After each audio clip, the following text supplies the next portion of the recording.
एक छोटे से गांव में रामू नाम का एक किसान रहता था। उसका जीवन बहुत साधारण था। एक छोटा सा खेत और एक झोपड़ी। परिवार में पत्नी, दो बच्चे और बूढ़ी माँ थीं। रामू दिन रात खेत में मेहनत करता। गर्मी हो या सर्दी, वो कभी नहीं थमता था। लेकिन पिछले 3 साल से बारिश ठीक से नहीं हो रही थी। फसलें सूख जातीं और कर्ज बढ़ता चला गया। रामू को साहूकार से कर्ज लेना पड़ा, बीज, खाद और बच्चों की पढ़ाई के लिए। लेकिन जब फसल ही नहीं हुई तो कर्ज चुकाना मुश्किल हो गया। गांव में चर्चा चल पड़ी, रामू का हाल बुरा है, शायद खेत बेच देगा। रामू की आंखों में आंसू थे, पर उसने हार नहीं मानी। एक नया रास्ता। एक दिन शहर से आए एक युवा कृषि अधिकारी ने गांव में किसानों को नई तकनीकों की जानकारी दी।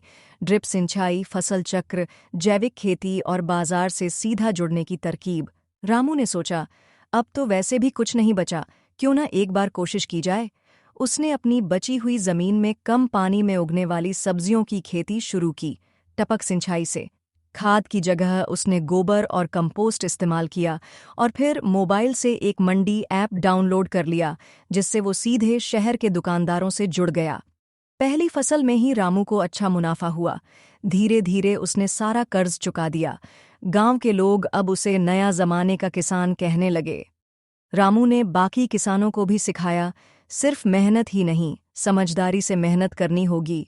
किसान अगर बदल जाए तो पूरा देश बदल सकता है। अंत में आज रामू के पास छोटा सा फार्म हाउस है, उसके बच्चे स्कूल जाते हैं और वो गांव के बच्चों को खेती सिखाता है।